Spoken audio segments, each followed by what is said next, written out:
நல்லா கம கமன்னு வாசத்தோட இளம் ஆட்டுக்கறியை நம்ம பஞ்சு மாதிரி வேக வச்சு அதில் வந்து பாஸ்மதி அரிசியை போட்டு ஒன்றோடு ஒன்று ஒட்டாமல் பக்குவமாக பார்த்து பார்த்து பதமாக பிரியாணி செஞ்சு கொண்டு போய் கஸ்டமர்கிட்ட கொடுத்துட்டு நான் பார்ப்பேங்க.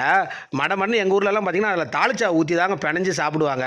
வந்த புதுசில் நானும் ஐயோ இதில் இருந்து தாளிச்சா ஊற்றிட்டாங்களே, இவளுக்கு இவ்வளோ நேரம் கஷ்டப்பட்டு நான் பிரியாணி செஞ்சேன்னு நினைப்பேன்.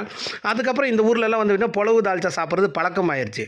அதனால் நானுமே இப்போல்லாம் வந்து பிரியாணியில் கொஞ்சம் தாளிச்சா ஊற்றி சாப்பிட்டா எனக்குமே பிடிக்க ஆரம்பிச்சிருச்சுங்க. டேஸ்ட்டும் சூப்பராக இருக்கும். அது எப்படி செய்யறதுங்கிறத பார்க்கலாம். 150 பேருக்கு நம்ம தாளிச்சா வைக்க போகிறோங்க. 3 கிலோ கத்திரிக்காய், 1 கிலோ உருளைக்கிழங்கு, 5 வாழைக்காய், 1/4 கிலோ அளவுக்கு கேரட்டுங்க. பெரிய மாங்காய் இருந்தால் ஒரு 2 சைஸ் போடலாம். ஒரு கைப்பிடி அளவுக்கு பச்சை மிளகா போட்டு நல்லா காய்கறி அலசி ஒரு பக்கம் வச்சுருங்க. 1 கிலோ வெங்காயம், 1 கிலோ தக்காளி, க்ளீன் பண்ணி வச்சுருக்க காய்கறி எல்லாத்தையும் இதிலே போட்டுருங்க. ஒரு 150 கிராம் இஞ்சி பூண்டு பேஸ்ட் போட்டுங்க. மட்டன் கொழுப்பு எலும்பு எவ்வளோ இருக்கோ அவ்வளோ போடுங்க. நான் ஒரு 1/2 கிலோ தான் போட்டிருக்கேன். மஞ்சத்தூள் ஒரு 20 கிராம், 50 கிராம் சக்தி தனி மிளகாய் தூள், 150 கிராம் மல்லித்தூளுங்க, 25 கிராம் சீரகத்தூள், 25 கிராம் சோம்புத்தூள், ஒரு 1/4 ஸ்பூன் அளவுக்கு கரம் மசாலாவும் போட்டுருங்க. 3 கைப்பிடி உப்பு போடுங்க. அதாவது 150 கிராம் உப்பு கரெக்டாக இருக்குங்க. 100 ml வரைக்கும் ஆயில் விட்டுருங்க.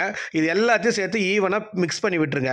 மிக்ஸ் பண்ணி விட்டு அடுப்பு பற்ற வைங்க. அடுப்பில் தூக்கிட்டு போய் இது போட்டு லேசாக சூடு பண்ணிவிட்டு காய்கறி முங்குற அளவுக்கு தண்ணி வச்சுருங்க. காய்கறி முங்குற அளவுக்கு தண்ணி வச்சுட்டு மூடியை போட்டு வச்சிங்கன்னா இது நல்லா வெந்துருங்க. இந்த கொழுப்பெல்லாம் நல்லா வேகிற வரைக்கும் கம்பல்சரி இது வெந்தே ஆகணும். 1.5 கிலோ துவரம்பருப்புக்கு 3 லிட்டர் தண்ணி விட்டு 3 விசில் விட்டு வேக வச்சு இதில் ஆட் பண்ணிடலாங்க. 3 பெரிய தேங்காவை அரைச்சி இதில் ஆட் பண்ணிடலாம். 150 கிராம் புளியும் இதில் கரைச்சி ஊற்றிட்டு ஒரு கொத்து கருவேப்பிலை போட்டு 3 கொதி விட்டு இறக்கணும்னா அட்டகாசமான தால்ச்சா ரெடி ஆகிடும். ட்ரை பண்ணி பாருங்க.